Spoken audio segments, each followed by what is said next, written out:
এই মুহূর্তের সবথেকে বড় আপডেট, বঙ্গোপসাগরের ওপরে যে ঘূর্ণিঝড় তার কিন্তু ভয়ঙ্কর পরিবর্তন আসতে চলেছে। দেখতেই পাচ্ছি আমরা এর বঙ্গোপসাগরের উপরে এই ঘন্টায় এর গতিবেগ থাকতে চলেছে 85 কিলোমিটার প্রত্যেক ঘন্টায় দেখতে পাচ্ছি আমরা। এবং এই ঘূর্ণিঝড়ের প্রভাবে কিন্তু তুমুল ঝড় বৃষ্টির সম্ভাবনা রয়েছে দুই বাংলার দক্ষিণবঙ্গের একাধিক অংশে, সঙ্গে কিন্তু তুমুল ঝড়ো হাওয়াও আশঙ্কা রয়েছে। তো ঠিক কোথায় কোথায় কীরকম পরিমাণে ঝড়ো হাওয়া এবং কীরকম পরিমাণে বৃষ্টির সম্ভাবনা আমরা দেখে নেওয়ার চেষ্টা করব। তো দেখতে পাচ্ছি এই ঘূর্ণিঝড়ের প্রভাবে বাংলাদেশের ফেনী, ভোলা, কালাপাড়া, বরিশাল, খুলনা এই সর্বত্র নিয়ে প্রায় ঘন্টায় 60 থেকে 70 কিলোমিটার বেগে ঝড়ো হাওয়া বইবে, তা কিন্তু পরিষ্কারভাবে দেখতে পাচ্ছি আমরা। এদিকে পশ্চিমবঙ্গের ক্ষেত্রে দেখতে পাচ্ছি আমরা দুই মেদিনীপুর এবং দুই 24 পরগনার সাইডে প্রায় দেখতে পাচ্ছি আমরা 55 থেকে 66 কিলোমিটার প্রত্যেক ঘন্টায় এর গতিবেগ থাকতে চলেছে। এবং কলকাতা আরও কিন্তু দেখতে পাচ্ছি আমরা আরামবাগ, খড়গপুর, কোলাঘাট, বর্ধমান, বাঁকুড়া এই সর্বত্র নিয়ে প্রায় 50 কিলোমিটার প্রত্যেক ঘন্টায় এর গতিবেগ থাকতে চলেছে। তো দেখতে পাচ্ছি এই ঘূর্ণিঝড়ের প্রচণ্ড ক্ষয়ক্ষতির আশঙ্কা রয়েছে অন্ধ্রপ্রদেশ, ছত্তিশগড় এবং উড়িষ্যা সংলগ্ন এলাকা নিয়ে। এদিকে পশ্চিমবঙ্গের দক্ষিণ বিভাগে কিন্তু ঘন্টায় 60 থেকে 70 কিলোমিটার বেগে ঝড়ো হাওয়া বইবে। এদিকে বাংলাদেশেরও দক্ষিণবঙ্গে 70 কিলোমিটার বেগে ঝড়ো হাওয়া বইবে, সঙ্গে কিন্তু তুমুল বৃষ্টির আশঙ্কা রয়েছে। তো ঠিক কবে থেকে এই ঘূর্ণিঝড়ের দাপট বা এই ঘূর্ণিঝড় কবে থেকে সিস্টেম তৈরি করবে বঙ্গোপসাগরের ওপর আমরা দেখে নেওয়ার চেষ্টা করবো এক নজরে। তো আজ মঙ্গলবার 16 জুলাই দেখতে পাচ্ছি আজকে কিন্তু কোনোরকমভাবে কোনো সিস্টেম দেখতে পাচ্ছি না।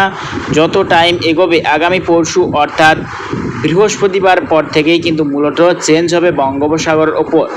আগামী পরশু বৃহস্পতিবার অর্থাৎ 18 জুলাই দেখতে পাচ্ছি বৃহস্পতিবার 18 জুলাই কিন্তু অন্ধ্রপ্রদেশ এবং উড়িষ্যা সংলগ্ন এলাকা নিয়ে কিন্তু একটা লো প্রেশার এরিয়া বা লঘুচাপ সিস্টেম তৈরি করছে। এবং ধীরে ধীরে কিন্তু যত টাইম এগোচ্ছে তা কিন্তু লো প্রেশার এরিয়াটা কিন্তু গভীর নিম্নচাপ রূপে কিন্তু রূপ নিচ্ছে। এবং দেখতে পাচ্ছি আমরা 19 জুলাই অর্থাৎ শুক্রবার কিন্তু ঘূর্ণিঝড় আসনার রূপে রূপ নিয়ে নেবে। দেখতে পাচ্ছি এই ঘূর্ণিঝড় আসনার গতিবেগ প্রায় ঘন্টায় 85 কিলোমিটার। এর কিন্তু স্পিড কিন্তু পরবর্তী টাইমে বাড়তেও পারে এবং কমতেও পারে, তা কিন্তু আবহাওয়ার উপরে নির্ভর করছে। তো দেখতে পাচ্ছি অর্থাৎ 18 জুলাইয়ের পর অর্থাৎ 29 জুলাই থেকেই কিন্তু পশ্চিমবঙ্গ এবং বাংলাদেশে কিন্তু বৃষ্টিপাত শুরু হয়ে যাবে, সঙ্গে কিন্তু তুমুল ঝড়ো হাওয়াও শুরু হয়ে যাবে। দেখতে পাচ্ছি শুক্রবার সকালের পর থেকেই মূলত কিন্তু বৃষ্টিপাত শুরু হয়ে যাবে পশ্চিমবঙ্গের দক্ষিণ বিভাগ সংলগ্ন এলাকা এবং বাংলাদেশের দক্ষিণবঙ্গ এলাকা নিয়ে। দেখতেই পাচ্ছি সকালের পর থেকে কিন্তু বৃষ্টিপাত শুরু হয়ে যাবে 19 জুলাই শুক্রবার। দুই মেদিনীপুর, দুই 24 পরগনা, কলকাতা, খড়গপুর, কোলাঘাট, এদিকে দেখতে পাচ্ছি আমরা ঝাড়গ্রাম, আরামবাগ, বর্ধমান, বাঁকুড়া, নদিয়া এই সর্বত্র নিয়ে কিন্তু সকালের পর থেকে বৃষ্টি শুরু হয়ে যাবে, সঙ্গে কিন্তু 40 থেকে 45 কিলোমিটার বেগে ঝড়ো হাওয়া বইবে। পূর্ব দিক থেকে পশ্চিম দিক থেকে কিন্তু ঝড়ো হাওয়া যাবে।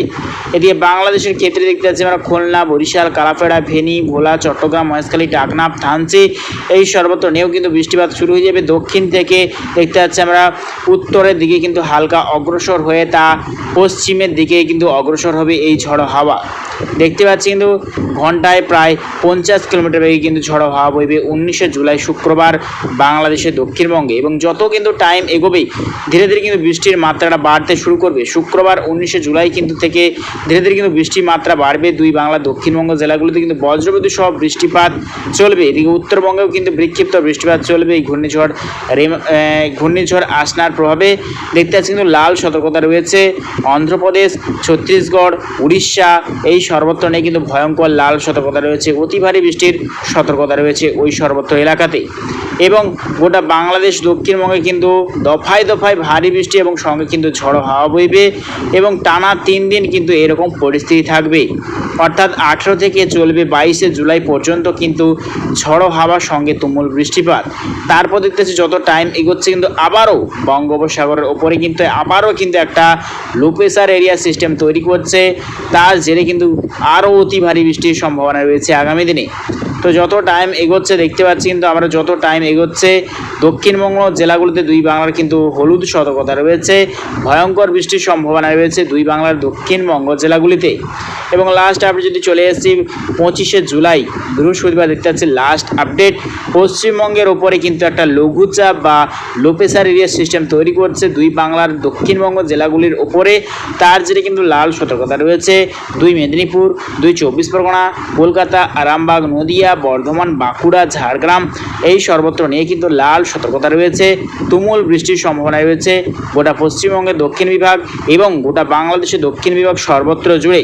ঢাকা, খুলনা, রাজশাহী, মাইরপুর, কালাপাড়া, লালমোহন, মতিরহাট, ফেনী, ভোলা, চট্টগ্রাম, থানচি, খাগড়াছড়ি, ব্রাহ্মণবাড়িয়া, কুমিল্লা, ত্রিপুরা সর্বত্র জুড়ে কিন্তু আগামী দিনে অতি ভারী বৃষ্টির সম্ভাবনা রয়েছে। তো প্রিয় দর্শক বন্ধুরা, এইরকম প্রত্যেকদিন লেটেস্ট আপডেট পাওয়ার জন্য অবশ্যই আমার চ্যানেলকে সাবস্ক্রাইব করে রেখো। তো আজ এটুকুটাই।